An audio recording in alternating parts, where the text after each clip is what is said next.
What's going on, everybody? Ears Up in depth. Back in the newsroom. Ready to bring you all the juicy, crusty, I don't know, whatever, any descriptor you want, Disney news. I will tell you, Jeremy, I haven't told you this purposefully, and I wanted to wait for this show next time we did this show, but you've been traveling, you've been Mr. Wanderlust or whatever. Yeah. For work, I guess. And Taryn was doing something. I forget what in fact she was doing, but she was on our iTunes reviews for some reason. Oh, okay. Yeah, and which is a place I never go. I don't want to know. It's a wretched hive of scum and villainy, like the man says. It really is. Because I get two in my head about stuff. Yes. And it's like, coming from the beer world, reviews don't mean anything. Retail world, review Right, world, it all beer just world, tastes like beer. Yeah, well, it's all dumb. It's like, any merchandise, it's like this is one person's weird opinion at this one given moment, and it's going to impact potentially hundreds of people. You know what I mean? And it's like, it can't you can't have a weird experience. You have to explain the experience. That's what the internet has brought us. Like, everyone's opinion needs to be expressed. And it's very weird.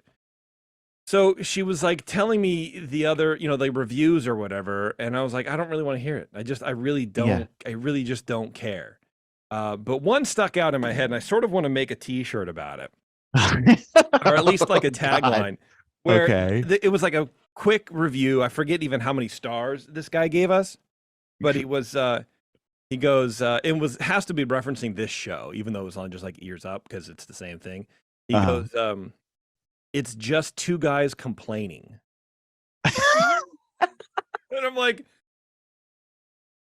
okay, it's hard to fault you, dude. Like, not for nothing. That's exactly what it is. Yeah, that's exactly what it is. I'm like, okay, that's fair, awesome point. Also, yeah, I mean, it's a news show. It's a news show, and it's a show with opinions. It's an opinionated news show. You don't watch, I don't know, name another opinionated news show and think, it's just a guy giving his opinion. It's a guy complaining about something. Every opinion is a complaint on one way or the other. You know what I mean? It's a commentary. How boring, and we've said before, how boring would it be if all we did was, oh, wow, this was such a good thing. I love the price increases at the park. I think it's great for my bottom line. You know what I mean? I feel like we do that. We do some of that, but we also, shine the light in the dark crevices of Disney, because as fans, you got to celebrate the good, but you also have to call out the bad, or else you're just sort of a shill, and the good doesn't mean as much if there's no bad. You know what I mean? Yeah, well, I want to be seen as a shill. By the way, there's a big cord in front of the camera. Ew, there is. Gross. Get it out of the way. All right, there you go. No, it's back. Speaking of complaining, that cord is really there. Bad. We go. Maybe Cord left the message. Oh, I think, one, I don't want to be a shill. There's plenty of Disney news shows that do that. We've seen them and they're both official Disney podcasts and unofficial that are very sort of brown nosing to the company. I don't think that this in-depth portion of the show started off as being overly negative, but I really do think that we've followed Disney to this point. I don't, it's not like Disney's still all wonderful. I mean, we're going to talk tonight, I think, about what they're not willing to pay people. Should I celebrate that? I can't. Apparently you should. Apparently that's all. I can't celebrate Harmonious. I'm not going to do it. Don't ask me to. So on the one hand, I think, but also if everything's in the if everything in the garden is rosy, why have a podcast? Correct. I agree. Because you're just like, like you said, you can go to any other podcast and get the, I don't know, Huffing the Pixie Dust or whatever podcast is out there, which would actually be a funny name for a show. And you know what I mean? And like, you can get the rosy cheeked thing, but I feel like those people are irritating. I really do. If you can hear the smile, if you're like this and you can hear me smiling, I really love, when I walk into the parks, I start tearing up, and sorry, hold on. I just love it here so much. And I literally, my husband can totally tell you this, because he was there, but I literally dropped to one knee and put my hand in my head and rested my elbow on my knee, and I openly wept while he stood in line for Rise of the Resistance. I was at the front gate. I had to take the train over because I had to make up time, and it was just a beautiful. I mean, come on, dude. How boring would that be? Yeah. And so that's from the perspective of the fans, but then you look at this like planned Disney podcast, which is just absolutely completely unlistenable. Like, let's check it out. And then when they're talking about Moana, the journey of water, the journey of water inspired by Moana, and every time they reference the ride, they say that entire whole thing, which sounds exactly like how normal people talk to each other. Right. You absolutely have to. And that's why you shouldn't do it. Right. Exactly. And that's the problem when corporations do what is more of like a common folk communication device. You know what I mean? They take a podcast, which is, for the most part nowadays, just people talking to people about stuff that we all mutually enjoy. But it gets tainted by corporate speak. Like they have to say the whole name, because if they start calling it something else, then they can lose that trademark or whatever, right? They can lose that commodity that is the name of the thing. Plus, it's also marketing, and then they have to say it. And the legal people probably like every time you reference the ride, say the name, not just the ride or the Moana ride, because it's not the Moana ride. Then they got to get their branding, they got to get their marketing on point, and it dilutes the effervescence of the the hosts, of the attitude of the show, of the point of the show, to be honest with you. Well, and also, why are you calling then that points back to why is it even called that in the first place? Yeah. You should have people naming things something intelligently. Spaceship Earth, Horizons. These are quick, good names. It shouldn't be the journey of water inspired by Moana. That's not a name of attraction. Dinosaur. That's the name of an attraction. Okay. Water. The Moana ride. Water. Yeah. Also, the journey of water. I don't know. I'm interested to see what it's about. Is it going to be like the rain? And, is it going to be with acid rain? I mean, what's going on over there? But I don't know. I thought I'd share that with you. I thought I'd share that review. Okay. Well, I thought you would appreciate it as much as I did. I thought it was very funny. And I wanted to screenshot it. I want to have Taryn go back and like take a screen grab and use it somehow, because I think it's very funny. I think his review of our show was shorter than the title of Moana, the Journey of Water. How about that? Yeah. He's very succinct. That's true. And I appreciate it I appreciate him for that. Me too. Yeah. Anyway, good to see you. I haven't seen you since the 21st Amendment. Oh my God. What a fun time, huh? What a day we had there. What a month I spent there one night. It was fun. I was really thrilled to see obviously you and Taryn. Oh, sure. But it was so nice to have Bev and Terrence, talk about Terrence. A throwback. I know, right? And then we had friends of the show joining us. I had my friend Libby with me. She had a blast. Some of her friends came, P, Linda, and then Brian and Kara came, who we had never met before. And they were very nice and drove me back to my hotel. Oh, they did? That's cool. Yeah, they were nice people. They were sat on the other side of the table, like kitty corner, so I didn't really get the chance to chat with them too much, but they seemed like very lovely people. They were cool. I really liked them. They're interesting. But yeah, at the end of the night, I was like, who wants to drive me home? And everyone, and like they drew the short straw, basically, because I don't think it was on their way, but they were very nice for doing that. So, awesome. Yeah, it was a good time. I hope I didn't leave anybody out. I think I listed everyone that was there. But yeah, people. I don't know, man. Alice was there. Alice had a good time. That's good. I'm glad. She's so big. She turns 5 in a couple weeks, dude. Oh my God. I know. It's wild. Anyway, let's get into the stories. Why don't I go first? You should go first. Yeah, because I got 3 of them. One's real short, but this is let's see. Now I'm in my head about that guy's review, and I'm like, well, this story might be kind of negative, but this one might also be kind of negative. So let's just get into it. Disney workers rebel against return to office mandates. Have you heard this? Iger's forcing everybody to return to the office. I think it's 4 days a week now.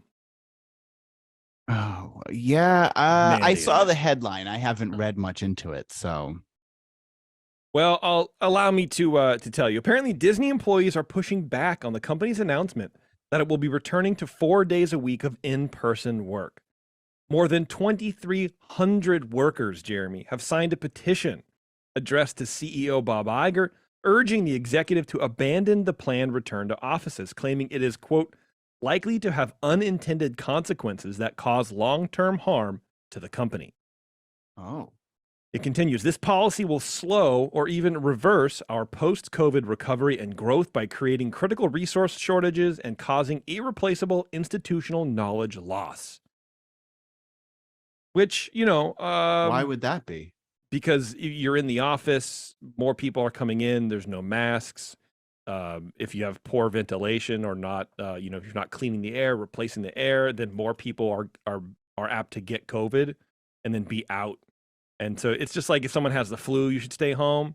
But with COVID, you're not always symptomatic, or you're contagious before you're symptomatic, like a couple days before. So you could just spread COVID through the whole office, through the whole branch or whatever. And then multiple people are out for, a month, 2 months, which is what's happened in some companies. Like it happened to Taryn's company a couple times. Like entire sections of people were just gone for a couple weeks. So that's, I think, what they're saying. Iger's original email announcing the return to pre-pandemic workspaces informed Disney employees of the policy change going into effect March 1st. At that time, those, quote, currently working in a hybrid fashion will be asked to spend 4 days a week on site, targeting Monday through Thursday as in-person work days. He pointed to the, quote, tremendous value in being together with the people you work with, as he explained his reasoning for the change, noting that he has been holding meetings with various teams across Disney since returning to the company. Wow, cool. So you've been doing your job. That's awesome.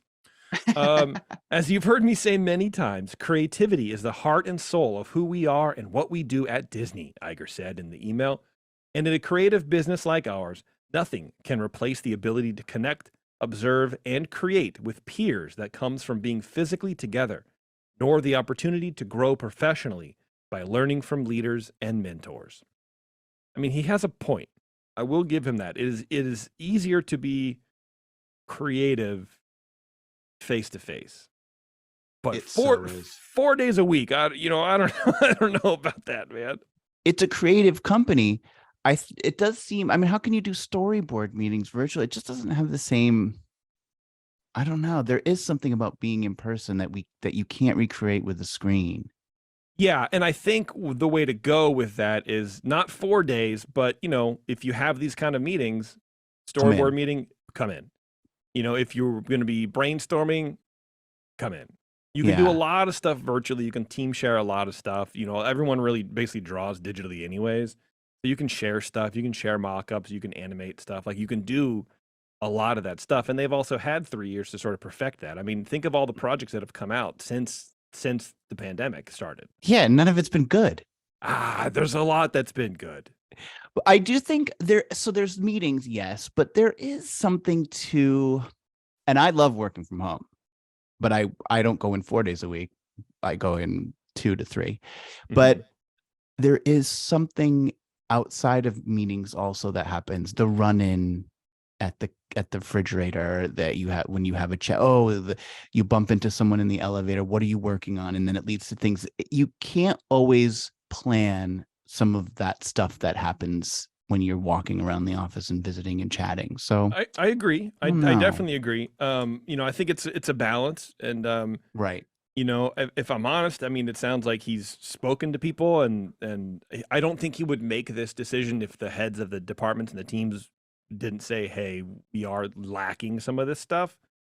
But, if you have 2,300 people going, I don't like signing their name to a thing.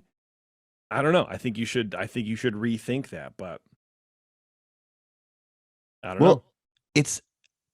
I also think that there's something to how much are you like checking people's clock, like clocking people in and out, and how much are you just trusting people and saying, we're going to give you a flexible schedule. You need to be here to get your job done, but we're not going to be nursemaids to you. We're going to give you the flexibility to live your life.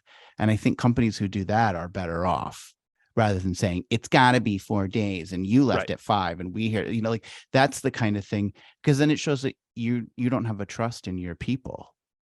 Yes, I agree. You're forcing them to a certain, I would leave it as hybrid if it were me. or up to me, everybody. I would leave it as come in if you want, as long as your work is getting done, and as long as it's up to the creative standards of your team leaders and what the company is. Yeah. You can work from Bali, dude. I don't care. Doesn't bother me. Whatever. But I think he's definitely an old school guy like that, and he's getting his pushback, which is sort of one of the first times that lately, especially, that we've seen Iger getting this cast member flack too. Oh yeah, remember, this is a far cry from him parading and squiring himself down Main Street, USA, and with guests fawning all over him. Yeah, I'm trying to find cast members alike. I'm trying to find the actual petition. I can't seem to find it. Is it on change.org? God, I hope so. Well, the other thing too is, and I don't know if I have a side on this because I don't work inside of Disney, so I don't really know. 4 days a week doesn't really feel hybrid to me. That just feels like we're back full. Like what's Friday? But also at a company who is threatening to lay off 7,000 people, it's precarious to say we don't want to go back. We're not going to do what you're asking. Yeah, well, that's one of my next stories. Oh boy. Yeah. So, yeah, I agree. It's hey, we're tightening the belt a little bit. We're battening down the hatches, and also you got to come in. So you might lose your job, and also now you have to start paying more money for gas and paying more money for car insurance, and figuring all that stuff out, and maybe potentially child care. Also all that stuff. Especially in LA, think of how many hours you lose in traffic a day. Right. I mean, and we're just out here in the sticks, and Taryn's work is half an hour away. Coming home, she would take her 45 minutes, sometimes an hour, depending on traffic. And that's time she would just lose. You're not getting paid for it. Right. You're not getting any mileage for it. You could be at home bonding with your family or working more. I mean, that's sort of what she does. Right. So it's just, yeah, I don't know. Whatever, we'll see. Again, yeah, like you said, I don't work there. Doesn't bother me. But I feel bad for all those people who have built their lives currently around this hybrid schedule, or at least working from home, like people who had a baby 6 months, a year, 2 years ago, thinking this is the way forward, and now they have to find childcare. That's not cool, dude. It's not cool. Yeah. I don't know, man. Oof. That's it. I wouldn't want to go back 4 days a week. That would be a problem. Yeah. I agree. My turn? Especially because you don't work there. That would definitely be a huge problem. I really don't want to go back 4 days a week to Disney. Yeah, you don't work there. They would be like, "What are you doing, sir? Leave. You don't have a badge. I left my badge at my desk. Can you just beat me in, please?" Yeah. Go ahead. Your turn. No one really thought Pacific Wharf needed a fix, but now it's getting a layover for Big Hero 6. Have you heard about this? This is hot off the presses. I've heard a smattering of it, but I don't know any details. So I'm excited to get your details. Well, it's hot off the presses. At least I thought it was, because this came out on the Disney Parks blog today. And it was, I saw the concept art on Twitter and on Instagram, and I was like, oh, okay, that's happening. But as soon as I opened up the article on the Disney Parks blog, they go, well, we announced this at D23 in 2022. And I was like, how did I miss this? That's true. Yes, I do remember that. Yes. Oh, I have no recollection of that. So this totally blindsided me today. So Imagineering is out announcing today the concept art for this new area that formerly is known as Pacific Wharf over in California Adventure, but will now be known as San Francisco Square, I think they're calling it. Okay. So it's gonna be an overlay basically of a food court, and it will have now a backstory because they don't do anything with that, which is great. It's fine. Yeah, they do a backstory. So you're going to be able to step into San Francisco Square, according to the Disney Parks blog over at California Adventure. This is going to be later this summer during the Disney 100 celebration at Disneyland Resort. So this whole area is going to be, I don't know if have you seen Big Hero 6? Yeah. Love it. It's a great movie, by the way. Yeah, it's fantastic. Yeah, I loved it. I think I cried. Oh, I'm sorry. I mean, it's terrible. You know, we got to stick to our Oh, shtick, right. right? Of like, yeah, That it's. movie stinks. Oh man, I want to complain about it some more. Ah, yeah, that was great. Well, excuse me. In the movie, it takes place in this fictional mashup of two cities called San Francisco, and I'm sure you can guess that that's a mashup of Los Angeles and no, it's In Utah, the whole state of Utah. San Francisco and Tokyo. Right. And that's where the main characters of the movie, Hiro and his older brother Tadashi, and Hiro's robot Baymax, Yes. have their thing. That's where they live. And I think it's in the not too distant future is what this is supposed to be. So basically we're getting that. They're recreating the wharf, the where, what do you call it? The bay? Where along the water where the stuff is. The wharf. bay? Yeah. The wharf. Yeah, sure, man. The piers? Yeah, the piers. Eh. We're getting that. It's so basically the story that they're telling us is that this local fishing village along the water fell on hard times, and entrepreneurs came together to reinvent the seaside canneries into a vibrant multicultural district of neighborhood restaurants and small businesses where you'll be able to eat and shop. Now, the big thing that you're going to notice is that bridge that crosses over from, there's like an obelisk, I think it's called Paradise Gardens Park. Okay. And you go over a bridge and then you're in Pacific Wharf. Yeah, by like World of Color, like where World of Color is. Yeah. Exactly. And then in Pacific Wharf is where you get the bread bowls. Mm-hmm. You know, that whole, which I've never gotten because I just, you can get them over in Disneyland anyway. So I don't know. I've had bread before. There's a Ghirardelli. Yeah, I've had chocolate before. I don't know, man.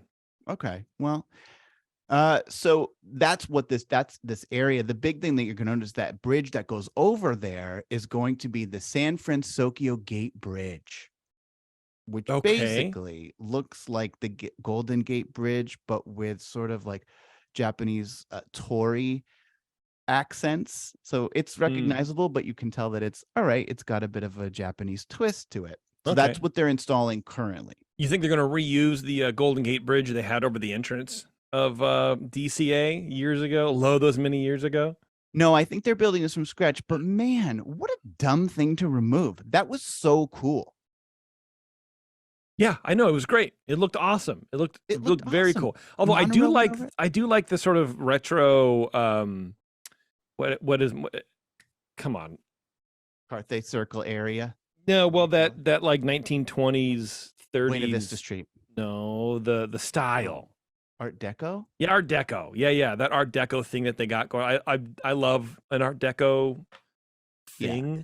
You know what I mean? So so I don't mind it, but it did look cool, although it was very garish. It was very, very odd. It was a little. I did like it though. It was sort of like, oh man, it's gone. It's like a big toy that they moved. It is. I mean, I think you could still do. Sightlines don't mean anything in that park. Like, it's not like that would be jarring anymore to have that in front of the Art Deco, because when you're in the Art Deco, you see Guardians of the Galaxy. Like, it doesn't. None of it matters. It's all well. gone. That's true. Yeah, I mean, and I think the bridge sort of happened during that Art Deco period, or it was in the 30s, I think. So I think so. Sort of like. I think it looks Art Deco. The Golden Gate Bridge. Go. Yeah. But not to worry, none of your favorite eateries in Pacific Wharf are going away. You'll find familiar favorites like soups and freshly baked bread bowls, as well as new Asian-inspired selections. The new port of San Francisco Cerveceria draws inspiration from its tricultural influences with signage in English, Japanese, and Spanish.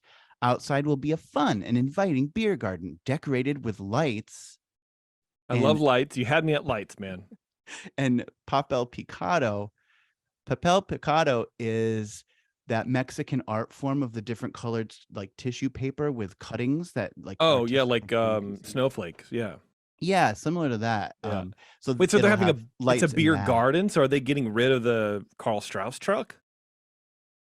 It doesn't say anything about a Karl Strauss truck, but maybe they're just going to, because it's in that food court, somewhere. Right? And that was like the only place that our frequent flyer miles would take us to that place. I wonder if Karl Strauss is still going to run that.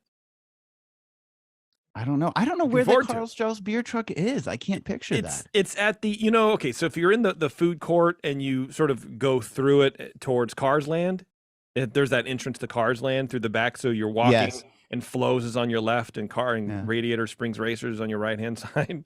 Yeah. You would have passed the Carl Strauss beer truck at that point. Okay. Yeah, so it's right there. I think that might be in safe territory.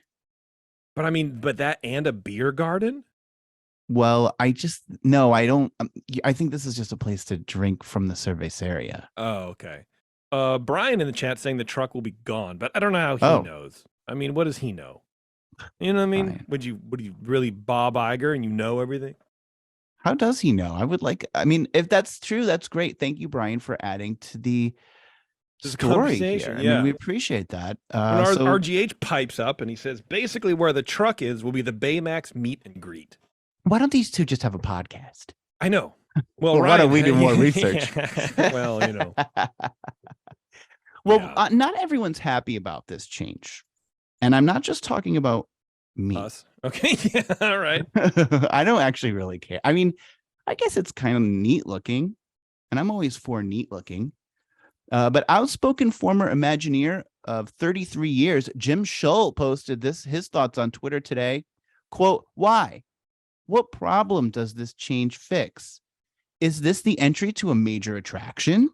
How does what's there fix with this concept, which I think he meant to write fit with this concept. And then he said, design is meant to solve problems. This doesn't.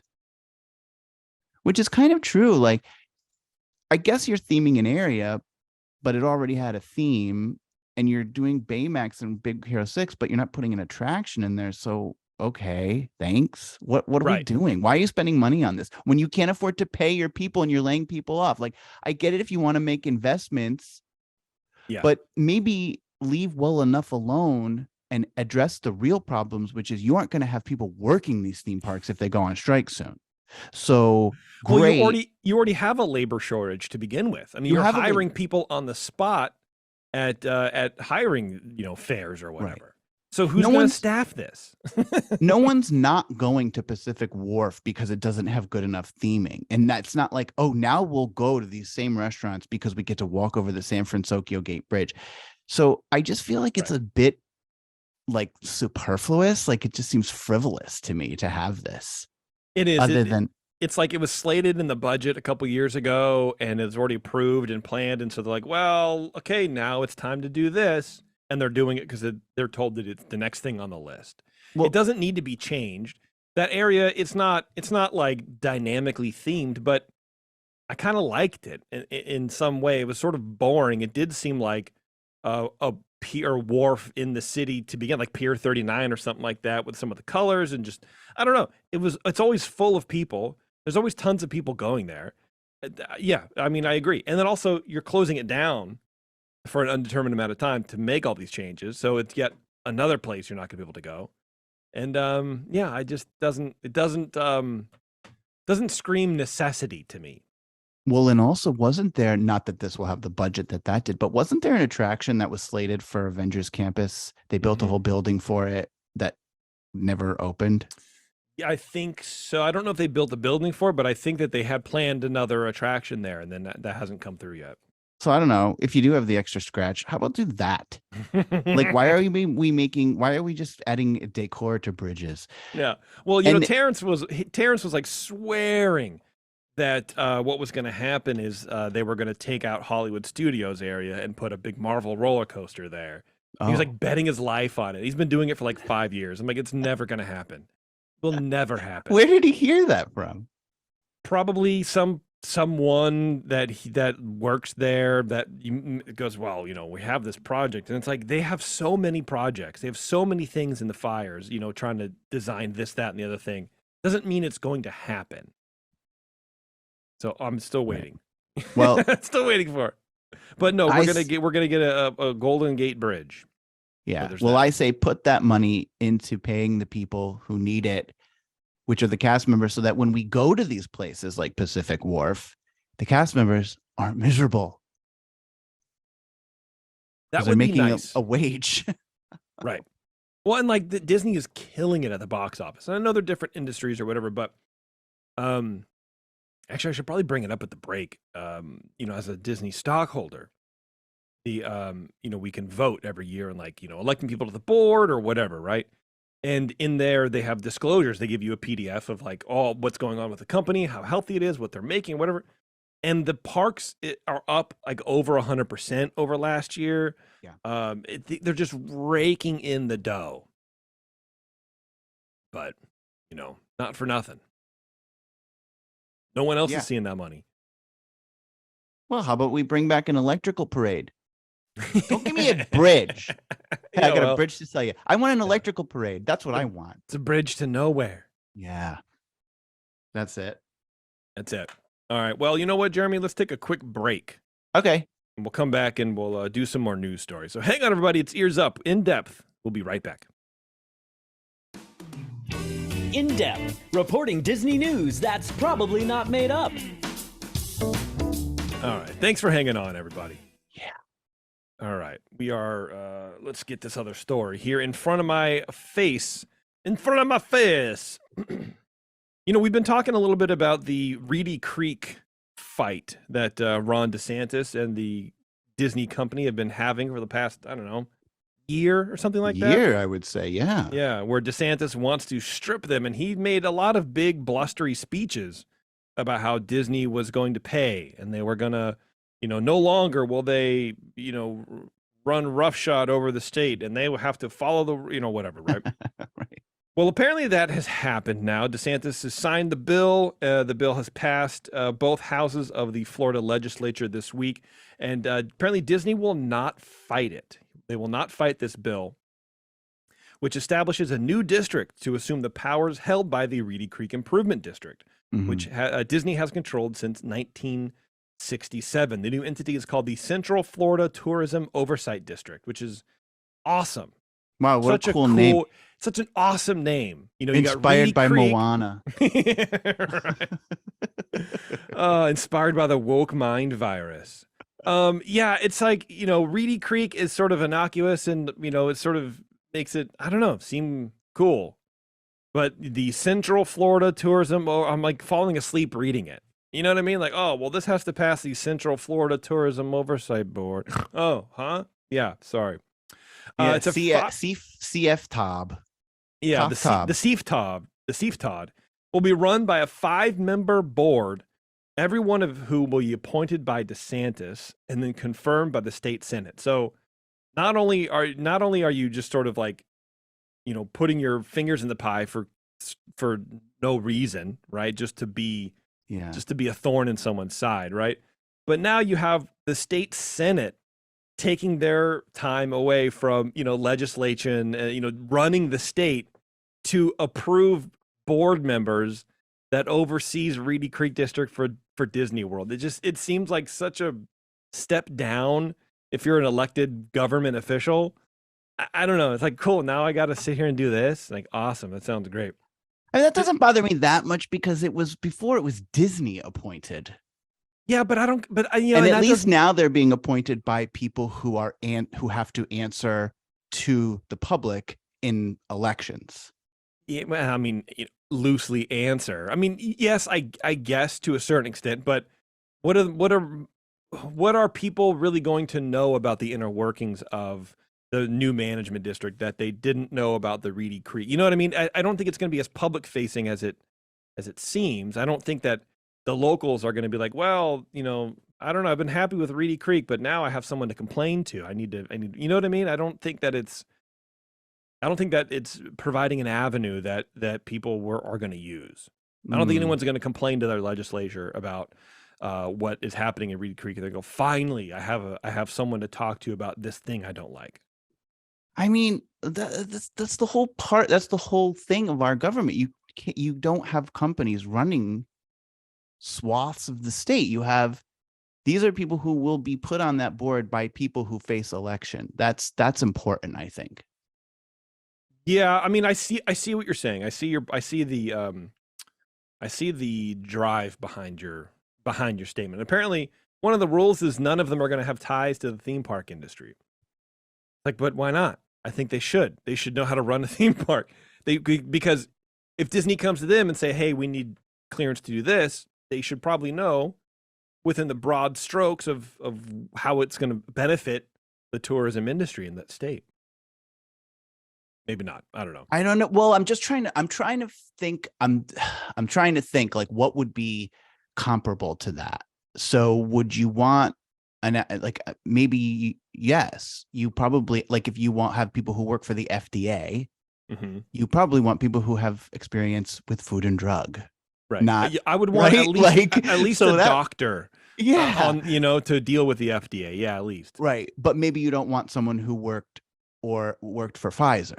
Like you may not want that. You want someone who would have independence. So how do you draw that line? I'm just trying to think. You want people to have experience, but you wouldn't want them to be on the side. Yeah. I don't know how you do that. I don't know. I mean, I think that the parallel I understand, but at the end of the day, it's a governing body that determines what Disney can do with their property. So I don't really think that it's that big of a deal if someone who used to work for Disney then gets on that board and says like, hey, I know what's working, so I can either go back to the company and say, hey, this is our pushback, this is our tension point, or hey, board, this is what would ultimately happen. Let me break down this proposal for you. And they can be like either a liaison or at least even for Universal. It doesn't have to be Disney, but someone to just sort of like be in that theme park arena. Right. I don't know. Yeah. In a statement, Disney said it is, quote, ready to work within this new framework, indicating that it will not try to challenge the law in court. The legislature moved to dissolve the Reedy Creek district last April. But some observers have suggested that Disney could file a First Amendment lawsuit, but they're not going to, apparently. This is from Jeff Vail, who's the president of Walt Disney World Resort, said for more than 50 years, the Reedy Creek Improvement District has operated at the highest standards, and we appreciate all that the district has done to help our destination grow and become one of the largest economic contributors and employers in the state. We are focused on the future and are ready to work within this new framework, and we will continue to innovate, inspire, and bring joy to the millions of guests who come to Florida to visit Walt Disney World each year. The legislation was introduced on Monday. It passed the State House of Representatives on Thursday on a vote of 82 to 31, with which was basically along party lines. And then it's quite a big. Friday. It's not a slim majority there. No, yeah, 81 Republican and 31 Democrat. So I have to take issue with Jeff Val describing it as the highest standards. I mean, we've covered here on In Depth how they have understaffed the Reedy Creek Fire Department. It's true. The staffing levels haven't improved in, I think, 20 years. And look how much they've added, how much infrastructure they've added that the fire department has to still look after with the same amount of resources. So I don't know that I agree with that. I don't know. And I'm not saying that now that it's public, it will change. Hopefully it does. But I'm not sure that Disney is necessarily the best steward of it. Yeah, I mean, based on that one data point, probably not, but the Reedy Creek Improvement District has broad authority over zoning, infrastructure, fire response, like you were just saying, in public utilities. The entity levies taxes on Disney and issues tax-exempt bonds. We've sort of, covered all of that. In establishing the new district, the legislature left almost all of, see, this is the thing. The legislature left almost all of its powers intact. The legislation does remove the power to build a nuclear power plant and an airport, but those powers have never been used. Right. It's like, oh, man, we can't build our nuclear power plant. Damn. Well, that's it for us. We're never going to do that. Yeah. The practical effect of the change could end up being negligible, and park employees and visitors are unlikely to notice any difference. But DeSantis and future governors will have broad power to make life difficult for Disney if they choose to exercise it. It's like Disney is operating in a low-security prison where they can still do what they want to do, but there's guards around them at all times, said Representative Anna Escamini, who has been among the most vocal critics of the state takeover. So does that mean Universal's been operating in a low-level prison for the last 30 years that they've been there? Like, yeah, please, dude. If it's prison, it's like the prison that Pablo Escobar built for himself and then escaped from. Someone should tell Busch Gardens what's going on over there. Like, come on. Yeah, dog. Well, I don't know that I weep for Disney in this instance. No, I don't necessarily either. I mean, it sounds like they don't even care. They're like, They don't care. We can still do whatever we want. We just have to ask different people. I don't know. It sort of seems like, gee, all that hot air for nothing. It does seem like this was a lot right. of saber rattling. Yeah. And that what probably Disney's attorneys looked at the legislation, as you point to, and say, this really isn't that different. We should just go with it. Yeah. It just gave it a dumber name. Yeah. Guys, are we signing up for dumber name? Yes. Okay, let's go. Right. Right. I was relieved by one thing, because when this all first came out and no one really knew what was going to happen, you had, I think it was one of the executives of Orange County saying there was going to be a huge tax burden that would be had to be picked up by the residents, the taxpayers of Osceola and Orange counties, and they were saying it was in millions, and our taxes. That is, I believe, part of this legislation is that is not happening. I think it was said, cannot transfer any tax burden to the taxpayers for whatever debts bonds they've raised. So that was a relief. Good. Yeah. And I was like, okay, whatever. I don't care now. Like I'm out. Yeah, right.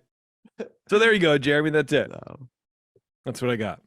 Between these deputies, there seemed to be an attraction, so they went to Disney Springs to get a little action. Yeah, same, dude. Yeah.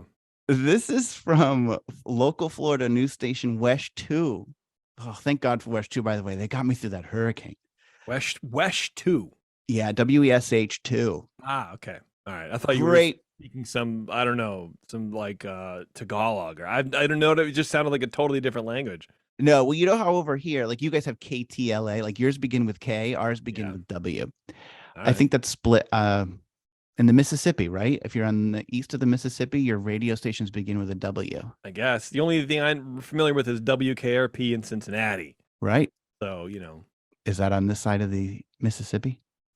I don't know. Cincinnati, Ohio? I don't think so. Yeah, it is. It's WKRP, and it's on this side of the Mississippi. Well, I was referencing the TV show. I have no idea where it is. It's in Cincinnati. I don't know where Cincinnati is. Oh, it's in Ohio, which I believe is on this side of I don't know where Ohio is. Okay, goodbye. So anyhow, back to WESH 2's reporting. 3 Orange County Sheriff's deputies, this is Orange County, Florida, not Orange County, California. 3 Orange County Sheriff's deputies have resigned after complaints that they were involved in inappropriate behavior while on duty. Oh. 51-page investigative report conducted by the sheriff's office goes back to early 2021, when the report says deputies Skylar Miller and Angel Mendoza began a sexual relationship. Whoa. My favorite kind of relationship. Then later that year, yeah, Skylar Miller started up another sexual relationship with her supervisor, Corporal Robert Garner. Okay.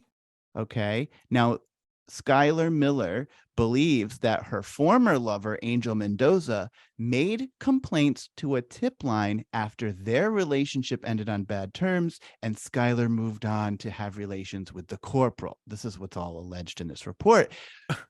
Miller admitted that on multiple occasions, she and Corporal Garner would engage in sexual intercourse while on duty. During many of the meetups, the two would turn off their body cameras. Oh. Many of their encounters took place behind a church in Windermere, Florida. God, Lord. No chill on there, man. Come on. Behind a business near the Orange County Sheriff's Office, right by work. I mean, the thrill. And in the parking lot of Disney Springs, all while on duty. Oh, God, it's too good. Miller says her previous relationship with Mendoza would also include sex while on duty. Orange County Sheriff said in a statement, quote, "At the Orange County Sheriff's Office, we hold our deputies to the highest ethical standards. Clearly. Engaging in this behavior on duty when they should have been responding to calls and protecting our community is unacceptable," said Orange County Sheriff John Mina. "These former deputies are not worthy of the uniform worn by those that serve with integrity and honor." Investigators concluded evidence gathered during this investigation substantiated elements of their testimony, specifically drive cam records that supported timelines and locations of where these people were. In addition, they have something called Axon records, which confirm that their body-worn cameras were deactivated at the same location when their vehicles were or at the same time when their vehicles were in the same geographic location. So Wow. all signs point to a lot of interesting things happening between these three.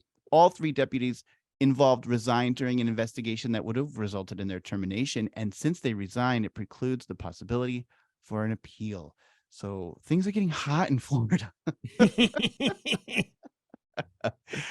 Cops having sex on duty in Disney Springs parking lot? My goodness. What's next, man? What's going on over there? Maybe that 5-person board will have some. Well, no, they wouldn't have anything to do with this. It could rain down on them. You know, I looked up, you know, her name because I was like hoping that there's pictures of everybody, because I always like to see the type of guys that you know have sex on the job. Sure. You know what I mean? Like I'm curious because who would these guys got to be like Adonises. If they're willing to sacrifice, if Skylar's like willing to sacrifice her career, you know, for like sex with these guys, they gotta be Fabio's. But then I learned that she has an E in the name Skylar, Skyelar, and I don't like that at all. Yeah, I don't really care. It's uncomfortable. Yeah, it should just be regular. It should be without the E. I don't know. When I see things like this too, my first thought is, I wonder if they're all hot. Oh yeah, right. Yeah. I mean, that's sort of what I was saying without trying to say that. Right. Yeah. Yeah. I'm trying to be cool, you know. But yeah, and you know it's what? Not cool the way I said it. Overwhelmingly, they're not. Nobody is. I think they just look at each other like, you know what? We're a Vegas one. Let's go. We got it. We have the connection. You're here. I'm here. Yeah, neither of us are attractive. Let's just do it. Turn the cams off and let's go. Yeah, turn the cams off, man. Oh, they should have kept the cameras on. If they were hot, they would have kept the cameras on. That's how you know they weren't hot. Cameras off. Oh, good point. Didn't want to break them. Even they know they're not hot. Seems. Well, speaking of not hot, Jeremy, Disney is going to cut 7,000 jobs, slashing $5.5 billion in costs as it unveils vast restructuring. That's how much that these people cost? 5.5 billion? I mean, then this must be like budgets for their departments and stuff like that too, I would guess. This comes from Wednesday. Disney said it was planning to reorganize into 3 segments while also cutting thousands of jobs. The media entertainment giant said it would now be made up of 3 divisions: Disney Entertainment, which includes most of its streaming and media operations, an ESPN division that includes the TV network and the ESPN Plus streaming service, and then a Parks, Experiences, and Products unit. Doesn't really seem very efficient to me. I mean, it seems like a Parks, Experiences, I get, but in products? It's been that way. Parks, Experience, and Products has been that way. Has it? Yeah, they've been together for a while. Oh, well, then I take it back. It sounds great. The move marks the most significant action Bob Iger has taken since returning to the company as CEO in November. And I remember when he got hired, people were like, well, at least he's not going to fire everybody like Chapek was going to. There's a rumor that Chapek was going to fire like 2,000 people or something like that. Yeah. And he's like, nope, not going to do it. Well, he's right. He didn't do it. He fired 7,000 instead. So, you know, there we go. Disney announced the changes minutes after it posted its most recent quarterly earnings, which is like not the right time to do that. You know, here's our earnings. We're up in every way, shape, and form, but we're going to fire 7,000 people. Yeah. Anyway, on Wednesday during its quarterly earnings call with investors, Disney also announced it would be cutting $5.5 billion in costs, which will be made up of $3 billion from content, excluding sports, and the remaining $2.5 billion from non-content cuts. Disney executives said about $1 billion in cost cutting was already underway since last quarter. I don't know what that actually means, but the 7,000 jobs would be about 3% of the roughly 220,000 people it employed as of August 1st. So there you go. That's what's happening, man. A lot of people out of a job now, but Iger is going to hit his bonuses. He's going to get his $30 million. The parks are up, media is up. everything making money. We're firing on all cylinders here, but not enough to keep all these people on the job. Well, I do want to know where these cuts are coming from. If they're coming from Disney Plus, it makes 100% sense because it seems like they're going to pull back on the amount of content that they're producing. If I'm hearing what Disney's saying in their calls, I don't think that they feel that, well, if they're not making content, you can't just keep these people around. I mean, unless they want to go sell popcorn in the parks, but like we can't keep a staff. If we're not making movies and we're not making or content for this, goodbye. Disney Plus is not making money. It's hemorrhaging. It's hemorrhaged billions of dollars. So yeah, you got to go. But like you said, they were slated to not even make money until 2025, and they knew it. Yeah, but they're not even on track to get profitable by that unless they start making these cuts and getting Disney Plus in line. Yeah, it won't be 2025. So because it's behind schedule, it should be closer to. It shouldn't be. They should not. It lost way more. $1 billion was way more than its projected losses for that last quarter. So they have to reel this in. Okay, well that's fair. But if they were saying that these are all going to come from parks, that's a problem. Yeah, I don't think they come from parks. Yeah, but it's I don't know. 7,000 is a lot of people, even though it's just your first. Even it's what 2% or 3% or whatever I said. Still a lot of people, man, and I feel bad. Yeah. I don't know. I guess I feel bad when when people get fired. Like Taryn's dad was laid off recently. Yeah. 3 years before his retirement. Yeah. Been with the company 30 years, and they gave him like 7 days or something like that of like what's the word? Notice? No notice. They brought his ass in on Thursday morning and said, "Hey, severance. 7 days of severance." Yeah, and so he's like up 30 years with this company, and it's like, and and I guess that's why I get so upset when I read these Disney worker stories, because all these people think that the company has their best interest in mind. No, but they don't. And I try to tell people, everybody I can, no company cares about you ultimately. They care about you while you're producing, but rarely are they going to work with you if you have a problem. They'll just fire you. And especially 3 years before your retirement, you put in 30 years driving to San Francisco from the Bay Area. Like, no, you get nothing for that. Nothing. You get the bare minimum of what we can give you. And I feel like, these people who worked for Disney, like, this is most of them. I would bet most of them, if not half of them, this is their dream job, their dream company. They think they're going to be taken care of here, but they're not. They're just so much chaff, being separated. And it's like, everybody has a role because the job was open. They had, you know what I mean? It wasn't just like they just showed up one day and they were absorbed into the, amoeba that is the company. They were hired. They were vetted. They were onboarded. There's a role for them. There's a reason why they're there. 7,000? You can't tell me that you're just slimming down for no reason, because of course what happens, stock bumped up like 6% when that was announced. The stock market loves a job cut. Apparently. I don't know. I'm annoyed by it. It bothers me. Bothers me. It's definitely bothersome. I do think if you're working for an unproductive division, they grew Disney Plus too fast. They've got to cut it. It can't stay this way. So something's got to happen. But I do feel for what you're saying in the sense that this is happening against a backdrop where Bob Chapek left with $23 million in his back pocket.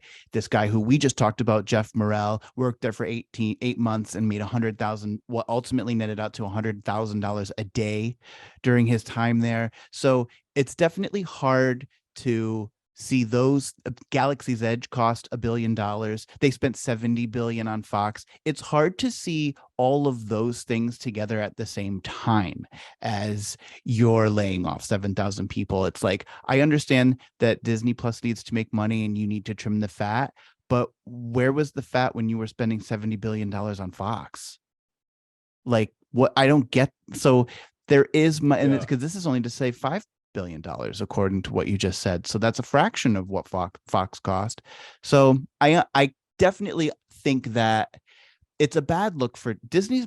This is a PR disaster right now for Disney. I think this, combined with the union wage negotiations that are happening in Florida right now, where Yes, they're not yeah. budging over $16, and down the street, Universal just gave their employees a raise to 17. Disney won't go near it. And this is a company that markets itself as a place where dreams come true, and it can't pay their employees. It's laying people off.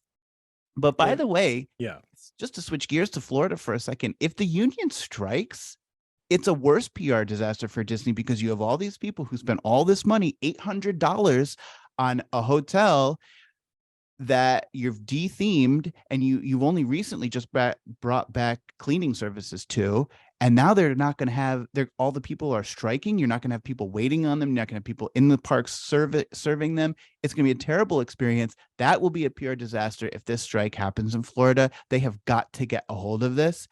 And I just think, like, you can't pay these people. This is bad, and they've got to get it under control, because it makes them look very bad.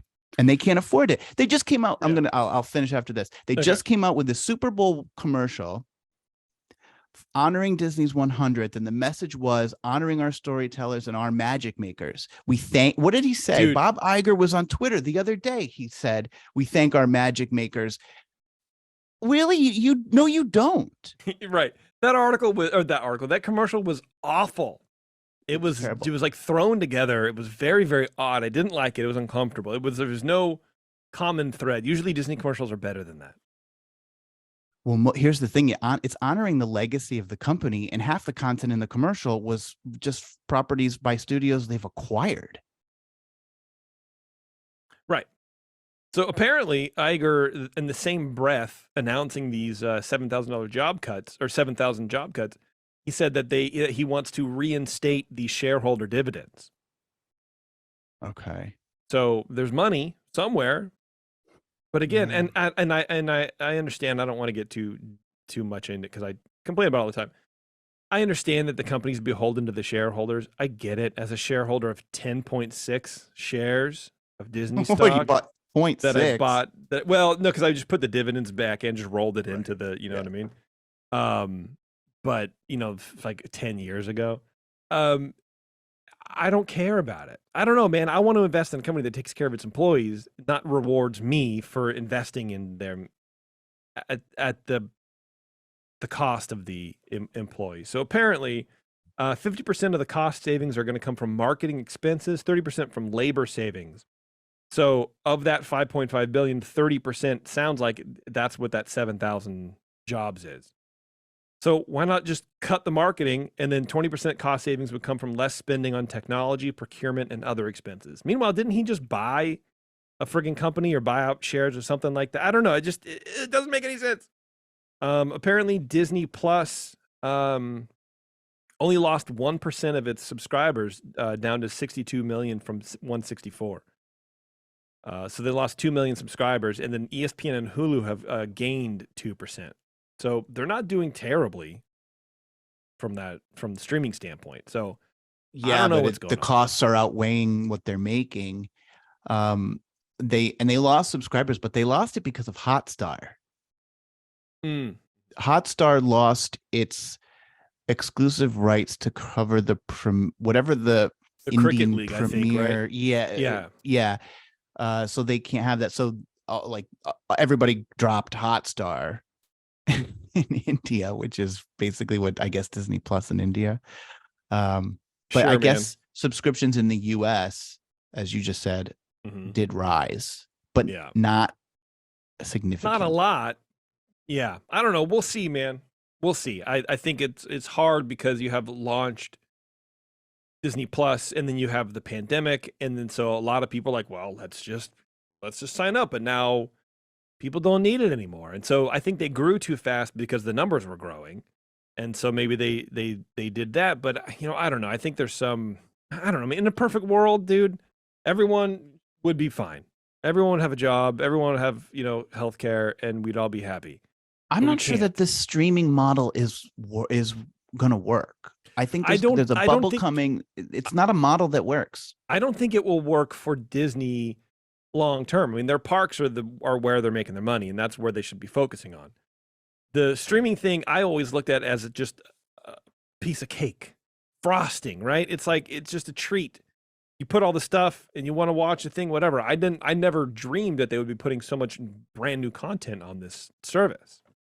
I didn't even think about it because it doesn't make sense, because they've always seemed like, oh, well, we're cost cutting this and we're firing these people and we can't do this and we can't afford to do the Haunted Mansion line redo because our budget of $220,000 can't go through. Like, it's that kind of stuff that you hear about and you go, wow, to really add on to a ride to like honor Rolly's legacy and all that kind of stuff, you can't do because you don't have $200-300 grand, but you can fire all these people and you can make 30%, of your salary from, your goals, and you can do all this kind of stuff. But I don't know. It makes no sense to me. The priorities always seem weird, but again, they're beholden to the shareholders.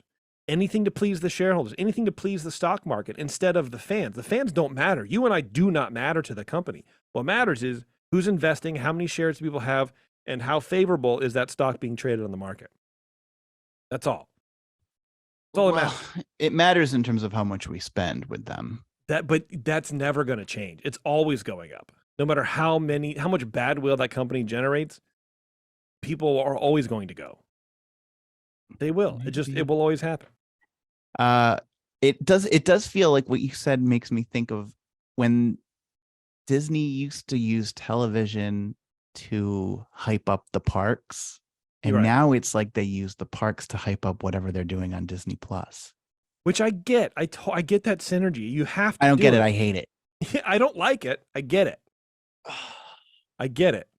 But it does blend together and it's weird. Let's get out. Let's leave. Let's leave this area. What do you think of that? Do we have another story? I got two things. They're real fast. Okay. And then we're gonna get out of here. Apparently, and maybe I knew this, maybe I not, but Disney is looking for an actor to play Lilo in its upcoming live action adaptation of Lilo and Stitch. I don't think I knew that this was going to be a live action film.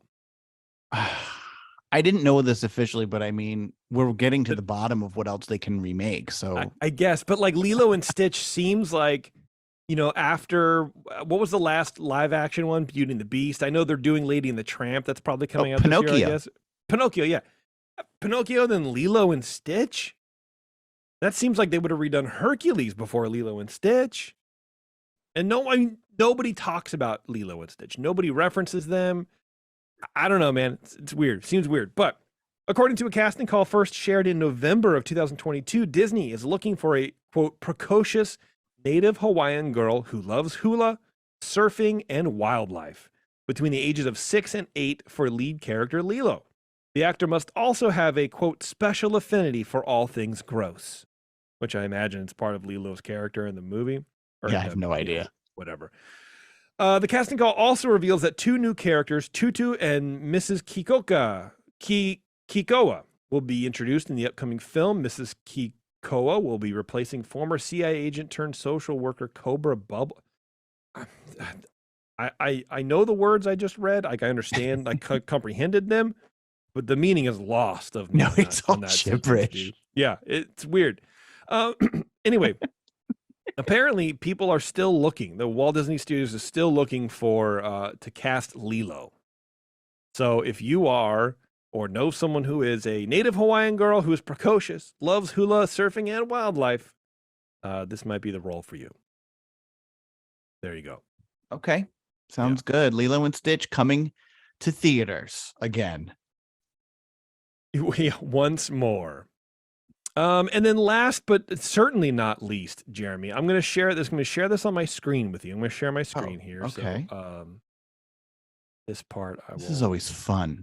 Well, it really is. You know what? And that's the thing I want to do on the show is have fun. More fun stuff. More fun stuff. Yeah. Okay. Hold on. I gotta figure out. There we go. Nope. Oh. I hear an echo. Yeah, I know. Oh, okay. Bam. There we go. No echo. All right. So you know that have you heard about this this technology to recreate certain stars or famous people in hologram form, like Tupac? Like Coachella brought Tupac Shakur back for a song. I think Okay. Old Dirty Bastard got Oh, hologramized. ODB? There you go. Yeah. So now the latest, I would say hardcore violent rapper, Yeah. Walt Disney. The Disney company has transferred the likeness of Walt Disney to AI, and they trained this AI to not only supposedly the likeness of Walt, but the voice of Walt. Mm-hmm. Okay. And this is the thing that they shared. It says Walt Disney greets guests of Disney 100, the exhibition, via the Disney Magic Stage. I guess this is in Philly or something like that. So here's a clip of it, and I want to get your take on this because I have a lot of things to say. Let me try to zoom in a little more, make it a little larger, so you can really. I've been on I've been on a roller coaster of thoughts with this.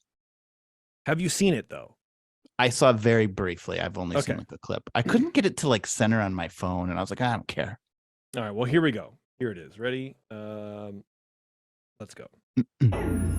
Here's my pal to tell you how the magic is made. There's a lot of satisfaction in developing ideas into reality. When we consider a new project, we really study it. Not just the surface idea, but everything about it. And when we go into that new project, we believe in it all the way. We have confidence in our ability to do it right, and we work hard to do the best possible job. There's really no secret about our approach. We keep moving forward, opening up new doors, doing new things, because we're curious. And curiosity keeps leading us down new paths. Weird. We're always exploring and experimenting. I cannot, and that's it. I cannot express to you how bad this looks. It looks terrible. It looks like they put a Walt mask on somebody and Yes. because what they did is they over animated him. If you Yes. watch any of his old videos or any of his old TV shows or whatever, he is not that animated. This person's eyes were wide, the smile was huge, the head cock a lot, and then he was talking with his hands a lot, like doing a lot of this. That is not Walt. Doesn't look like Walt. It was too expressive, and the voice didn't sound like him either, to be honest with you. It looked awful.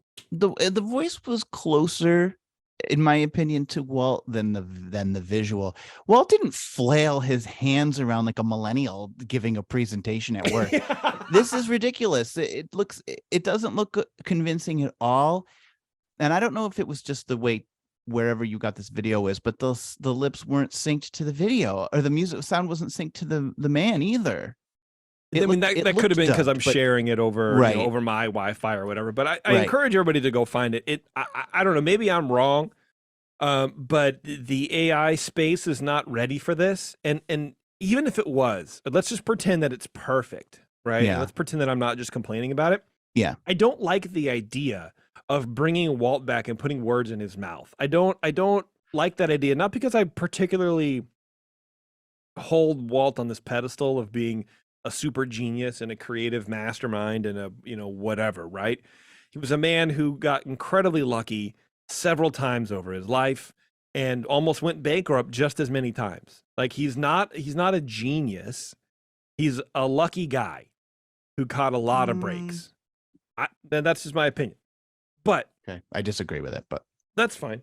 But I don't think that this is as much of an honor as Disney thinks it is. You're not honoring Walt.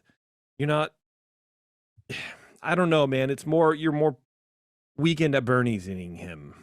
You're bringing him out. You're drudging him up.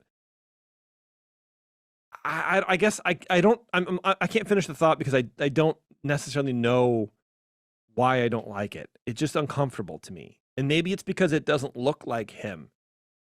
I mean, it looks like him, but it's not expressive in the way he was just from watching TV. So it's uncomfortable to me.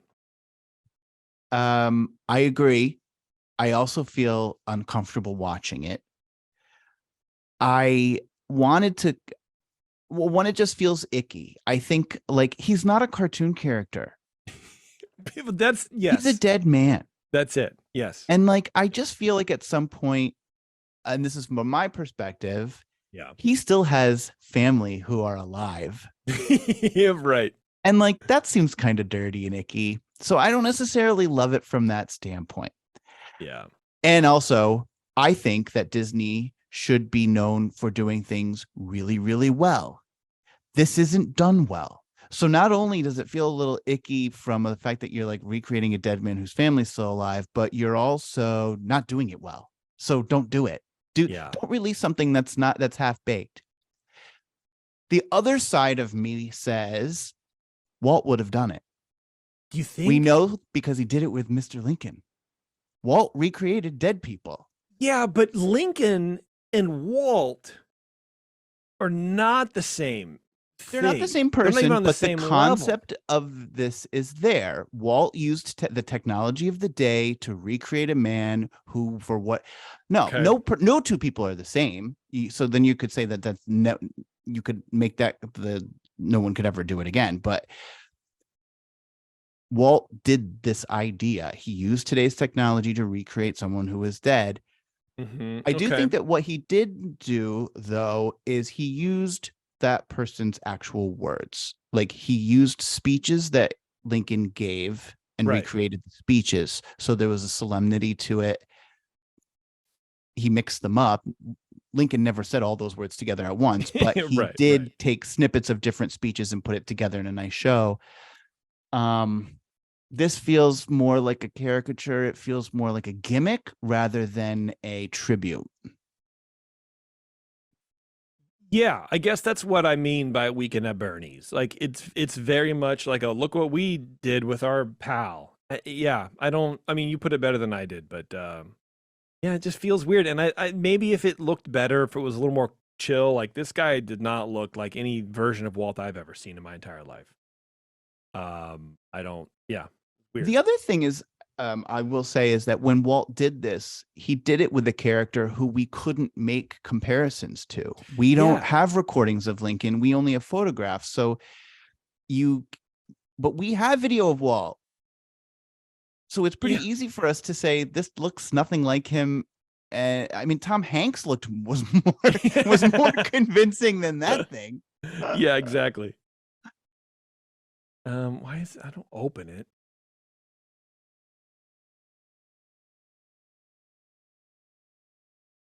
So people are reacting on Twitter, but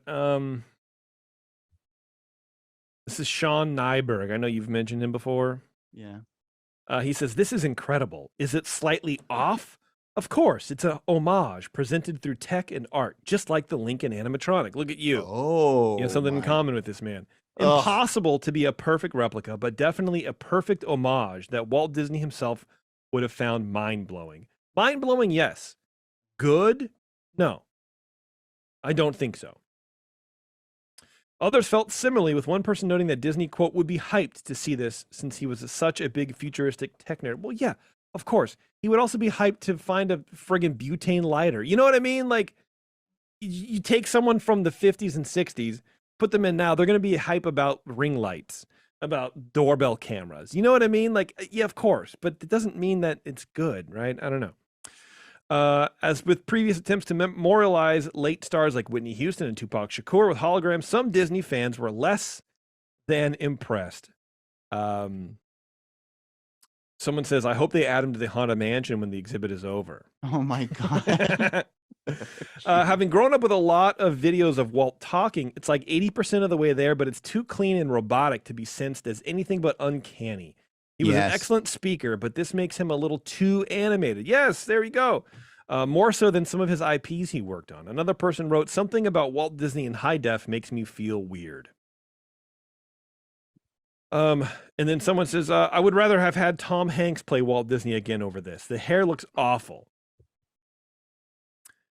Disney Archives director Becky Klein told the New York Times that the hologram was devised as a way to remind people of the ingenuity of her company's founder. Do you need reminding of that? I mean, really, like, how is taking his visage, generating it through AI, and releasing it to where it doesn't look like him, reminding us that he had a lot of ingenuity with what he was doing? She says, frankly, there are people in this world who don't realize that Walt was a real person. What, morons? Yeah, right. Babies. Their brains aren't even developed. We want to make sure that everyone knows that our company was founded by real people, creative storytellers, because that is what is so important to everything we do at Disney. First of all, Put a picture of him. Put a friggin' cutout. Friggin', I would rather a character in a suit came out dressed like a character of Walt Disney than this thing. well, she is right. It did remind me that Walt was had ingenuity, It did. but only by contrast, Well, okay. because it showed me how far this company has fallen in its ability to be creative Well, that's true. and yeah. inventive. So yes, it did. It did remind me what you once were and now are completely vacant of. So yeah, thanks. You did it. Yeah. I don't know, man. It was weird. It reminded me that Walt was a perfectionist, that Walt was always trying to improve on things. They're putting this half-baked crap out there all over the internet. We're all laughing at it. It looks stupid. That's basically where we are today with Disney. Yes, I agree. You're ruining his name. Thanks. You know what? In every comment, so this was from the D23 Disney D23 Twitter account. Mm-hmm. Most of the comments, even just scrolling, are "This makes me uncomfortable," with the audio being a lower quality than the visuals and Walt's movements being a lot more over the top than expected. This just looks odd. Next person, that looks and sounds like an impersonator. My first impression, smiling too much, not in character with real clips we are used for. Not a fan of this at all. This made me uncomfortable. This is a no. Voice doesn't match the mouth movements. Nobody likes this. Most people don't like this. And, I don't know, not for nothing, man, but Disney, I think they've been trying really hard lately, and I don't think that they're really nailing kind of a lot of stuff, to be honest with you. Walt's presence should be more felt as just a voice echoing over the park, or because he's like they've tried to, in the years since his death, make him this sort of immortal figure over the company. So now when you just bring him in and he's talking and saying weird things and it looks robotic, like they're almost going against the legacy that they've propped up. They've built him up into this magical figure that sort of looms over the company and is this, but I don't know. I think the difference is, again, like, it's execution. It's not done well, so it makes people feel uncomfortable. When people walked out of Mr. Lincoln, when that first debuted at the World's Fair, people walked out weeping. It moved them. This isn't doing that. This is having the exact opposite effect. It's giving us the heebie-jeebies, and no one wants that. And so I do think, just because I feel like Ian Malcolm, just because you can do something doesn't mean you should, or do it when it's right. But this is so off. Yeah. Anyway, it's just like tools in the wrong hands right at this point. I agree. All right, let's get out of here, Jeremy. Let's go. All right, let's get out of here, man. Thanks everybody for listening. I hope you had a good time running through all the Disney news that we did. I love it. Hopefully someone here gets cast as Lilo from Lilo and Stitch. That'd be fun. Yeah, we could have a nomination. Maybe we should have a casting contest. Oh, shoot. If they've been doing a nationwide casting call since November and they haven't found anybody, we're not going to find that person. But if you know about it from our show, we get 10% of your takings. That's right. That's the rule. That's the deal. All right, everybody. Thanks a lot for tuning in. Next time, we'll see you on the next time outro. Yeah. Outro.